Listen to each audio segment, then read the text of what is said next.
안녕하십니까. 닥터 파이낸스 김영환 교수입니다. 오늘은요, 성균관대 성대신문에서 중요한 질문을 저한테 주셔가지고 같이 Q&A 하는 거를 여기에 비디오 한 3개 정도, 4개 정도를 같이 나눠서 얘기를 하게 될 것 같습니다. 물론 그거의 요약본은 성대신문에 우리 이준범 기자님이 잘 담아 주실 거고요. 디테일한 얘기는 여기서 하겠습니다. 늘어나는 전문직 응시자 수, 근데 예고된 탈락자 수 증가 어떻게 감당할 건가에 대한 특집 주제를 같이 나누겠습니다. 보시면은 해당 기사는 학생들이 전문직에 몰리는 이유를 분석하고 앞으로 늘어날 탈락자를 우리 사회가 수용할 준비가 돼 있는가를 짚어볼 계획입니다. 중요한 주제죠. 아울러 AI와 전문직의 미래라는 주제로 인공지능이 전문직의 역할과 위상에 미칠 영향을 함께 다룰 예정입니다. 그랬어요. 아주 훌륭한 시도라고 생각하고요. 물론 정답은 없겠죠. 그리고 저의 철저한 사견이란 걸 전제로 말씀드리고, 저도 틀릴 수 있으니까 주의해서 비판적으로, 이걸 좀 밸런스 되게 좀 보시기를 바랍니다. 그 다음에는 저는 경영학과 쪽에 재무전공, 파이낸스 전공이거든요. 회계학하고 인접한 학문입니다. 그렇기 때문에 회계학 관련된 CPA 시험 있죠? 그런 거에 대한 데이터를 좀 같이 나눠서 보긴 할 텐데, 이건 역시 저의 철저한 사견일 뿐이니까는 오해하진 않으셨으면 좋겠습니다. 자, 그리고 여기에 질문이 들어갑니다. 첫 번째 질문이 이번 비디오가 될 것 같습니다. 자, 전문직 시험 도전 학생 수의 증가 원인이 뭡니까? 2010년대 전문직의 위상이 예전만 못하다 하는 언론 보도가 많았던 걸로 알고 있는데, 반대로 가고 있네요. 지금 어떡하란 겁니까? 그죠? 특히 코로나 바이러스 그 팬데믹 이후로 이게 사태가 악화되는 것 같은데 어떻게 보십니까?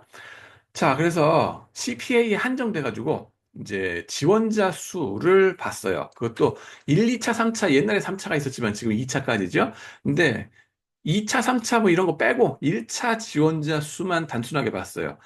그렇게 해가지고 거기에 대한 관심도 내지는 이런 거에 척도라고 보면 되겠죠. 얼마나 사람들이 CPA 시험을 매달려가지고 치려고 드는가 하는 거를 봤습니다. 주황색 그래프가 되겠고 1984년부터 2024년까지가 되겠습니다.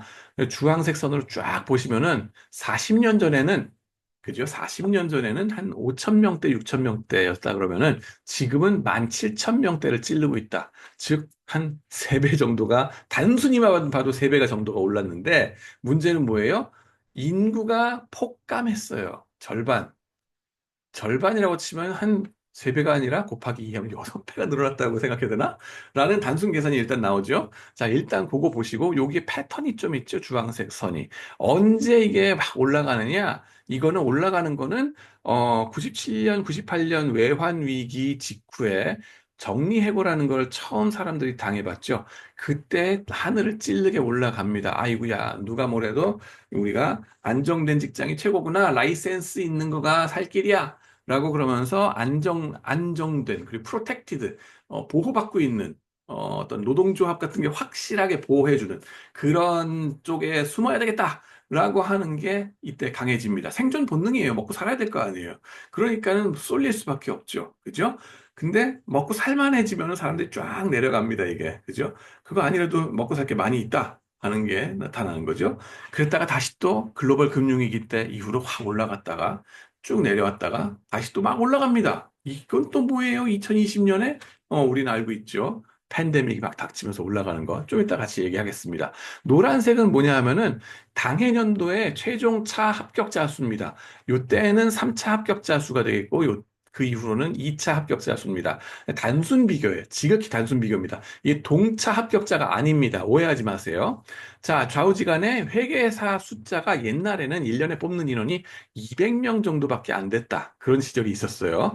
근데 지금은 1200명을 뽑습니다. 6배가 늘어났네? 이야, 쉽네! 라고 생각할 수 있지만은 뭐라고요? 지원자 수가 폭증을 했다고요. 6배가 폭증을 했어. 그랬기 때문에 만만치는 않다. 이 6배 늘려서 뽑아준다? 근데 뭐예요? 지원자 숫자가 일단 베이스가 확 늘어났다. 그리고 전체 인구 대비는 인구는 확 줄었으니까. 계산해 보면은 만만치 않다라는 걸 알 수 있습니다.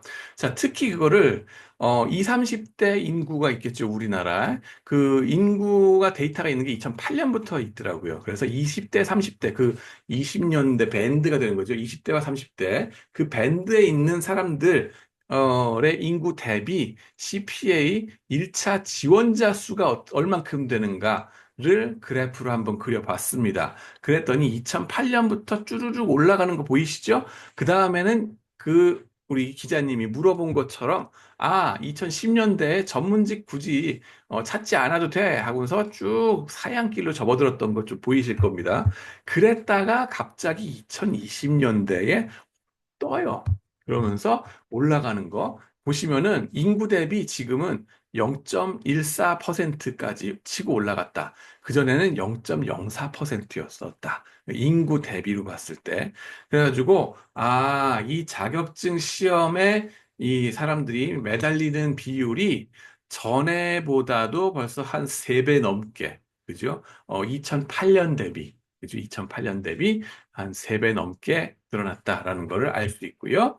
그다음에 합격률도 여기에 쭉 보실 수 있습니다. 이것도 단순한 거기 때문에 믿을 수는 없어요. 1차 지원자 수분의 최종 합격자 수 하시면은 옛날에는 이렇게 2%도 안 됐었는데 지금은 한 8% 조금 안 되는 정도로 확률은 올라갔다 하는 걸 좀 알 수 있습니다. 확률은 올라갔어요. 좌우지간에 그렇고 코로나 19 그 팬데믹 이후 경제적 불확실성 때문에 이런 일이 벌어진다 하는 건 다들 아시겠죠. 기업들이 구조조정, 채용 축소 등이 벌어지면서 안정적인 직장 선망이 강해졌다 하는 거 알 수 있고요. 의사, 변호사, 약사 뭐 이런 거 말할 것도 없죠. 그다음에는 재택근무 이런 게 유연 근무 환경 이런 걸 맛보게 됐죠. 그러고 나니까 이렇게도 일할 수가 있었네. 이런 걸 깨달으면서 워라밸에 대한 요구가 점점 더 커졌다 하는 걸 알 수 있고요. 물론 최근 들어서 기업들에서는 다시 오프라인 근무로 도로 들어와 이렇게 됐는데 한 번 깨달은 사람들이 뭐라 그래요? 돌아는 가겠는데 나 말고 저기 사자 돌림이 쟤네들은 워라밸 되는 듯? 이런 생각이 드는 거죠. 그러니까는 물론 이제 그 사자 돌림의 그 사람들이 어떤 급의 사람에게 좀 그렇지만 얼만큼 노력을 했고 그죠? 물론 뭐 비슷한 브레인이라 하더라도 벤처 창업해가지고 엄청 대박 내신 분도 있고 사업하신 분도 있고 등등 압니다. 알겠어요. 근데 남의 밥에 콩이 굵어 보이는 현상도 있다는 얘기 하고 싶어요. 뭐냐면은 CPA를 해가지고 워라밸 따지면서 사는 게 아니라 사실은 M&A 팀이나 이런 데 들어가면은 정말 갈아 넣으면서 일해야 되거든. 24시간 뭐 그냥 노예처럼 일을 해야 돼요. 그죠? 그런 거는 눈에 안 보이고 편해 보이는 것만 워라밸 쟤는 되는 것 같은데 이야 뭐 감사 시즌 아니면 편하다며 막 이런 생각만 하면서 골라서 하는 거죠. 나한테 유리한 쪽만 보면서 마치 교수 생활하는 거 보면서, 교수는 방학이 있다며? 그래서 너 좋겠네? 막 이러시는데, 거기까지. 자, 하여튼 간에. 그래서 항상 평생 라이센스라는 이점이 있다. 그건 또 인정해야죠. 그러니까 사람들이 이쪽에 더 매달리게 된다 하는 거고요. 그다음에 노동시장의 경직성이 또 있습니다. 우리나라는, 이게 노동시장이 유연하지 않다 하는 게 문제입니다. 미국 같은 경우는 유연한 노동시장이라 그러잖아요. 경력직 채용도 정말 많고 다반사고 정리해고 바로바로 해버리고요. 스카우트 돼 가는 것 당연한 거고 나의 몸값이라고 하는 거 이거는 나의 연봉 이거는 우리 회사에서 인정해주는 연봉 그건 필요 없어. 그게 아니라 바깥 시장에서 나를 얼마에 고용할래? 하는데 외부 마케터빌리티에 기준해가지고 스스로를 판단하거든요. 그렇기 때문에 항상 마케터블. 스티브 잡스가 그러잖아요. 스티브 잡스가 그랬잖아요. Stay hungry, stay foolish 그랬잖아요. 나는 stay marketable이라고 얘기한다 그랬죠. 그죠? 항상 이 순간에 외부 시장에서 나를 매력적으로 생각하고 데려가 줄 건가. 그리고 얼마에 해줄 건데 이게 나의 reservation wage라는 개념이 된다 그랬죠. 그거를 맥시마이즈 하는 게 미국 시장이에요. 시장에 대단히 민감하게 지금까지 해왔다 하는 거예요. 시장 경제 정말 충실하게 해왔고 바로바로 해고하고 바로바로 재취업을 하도록 된다. 물론 정리해고가 불명예스러운 스티그마 이펙트가 있기 때문에 재취업할 경우 전보다 못한 처우를 받는 것도 사실이기도 합니다. 그러나 그 이전에 사람들이 알아서 경쟁력 키우려고 각계 전투로 노력을 하는 거죠. 그런 시스템이 영미권에서는 이루어져 왔었고, 싱가포르, 홍콩까지도 그게 됐었어요. 근데 우리나라는 일본을 닮아서, 그게 유럽을 닮아서, 안 됐던 거죠. 경직된 시장. 이거에 대해서는 좀 이따가 말씀을 더 한 비디오로 쭉 길게 말씀을 드리도록 하겠습니다. 자세하게. 정리해고의 타격도 크고 공포도 심합니다. 대증요법으로 정규직, 비정규직으로 갈라치기를 해버렸죠. 이게 IMF 직후에 미국식으로 하자, 하드코어하게 하자라는 주장이 있었는데, 그거를 묵살하면서 우리가 한국인데 한국식, 한국적인, 그죠? 왜냐하면은 일본의 평생 고용 그거를 본받아가지고 커왔는데 하루아침에 그게 안 된다라는 그런 정당화, 그런 이유 때문에 저쪽으로 안 가고 그 중간에 뭔가를 하려고 들었어요. 근데 중간에 절충안이라고 등장한 게 정규직, 비정규직으로 갈라서 해놓고 정규직은 영원히 만세, 비정규직은 니네가 뺑뺑이 돌아라. 2년 동안 일하고서 그거 2년 이상 채우면은 뭐 정규직에 들어가야 된다는 법도 생기고 그러니까 오히려 비정규직이 더 차별받게 되는 갈라치기를 하게 되고 사회적 갈등의 원인이 되었었죠. 개인적 해결책은 자격증 전문직에서 찾으려고 할 수밖에 없게 됐다라고 하는 아쉬운 게 있습니다. 그리고 또 다른 이유는 온라인 교육의 확대도 있죠. 학원들의 온라인 강의 보면서 그쵸. 공무원 시험 합격은 에듀 윌 이러면서 막 나가잖아요. 그죠? 근데 그런 식의 것들이 확산된 거가 아닌가. 팬데믹 이후로 다양한 학습 자료와 강의 제공, 그다음에는 보다 많은 사람들이 전문직 시험 준비에 접근하게 되는 거죠. 그렇게 해서 주경의 아독으로 전문직 시험 준비를 할 수 있게 됐다 하는 거가 또 특징입니다. 자, 그 다음 거에 대해서 이제 전문직 위상의 회복. 그죠? 요거는 좀 말씀을 같이 드려야죠. 코로나 이후 의료진의 중요성이 또 각인된 게 있죠. 그래서 많이 의사들이 저렇게 중요한 일을 하니까, 야, 의사 약사 중요하구나. 그러면서 또 거기에 가야지 하는 동경도 많아졌을 거고.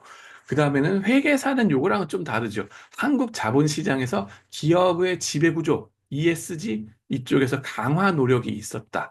전 세계적으로도 금융위기 이후에 가버넌스를 강하게 하자 하는 움직임이 지난 10년 동안 심했었고, 그러다 보니까는 투명성 제고를 해야 된다. 특히 회계적인 정보를 투명하게 공시하는 거, 이런 거를 더 적극적으로 하자, 적극적으로 체크하자.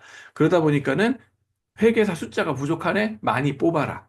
그래서 공시정보 규정 강화 등으로 회계 업무 수요 증가 폭증했고, 선발 인원이 그래서 1200명대로 증가했던 것을 알 수 있습니다. 그 다음에 것에 대해서는 다음 비디오에서 말씀을 같이 나누도록 하겠습니다. 시청해 주셔서 감사합니다.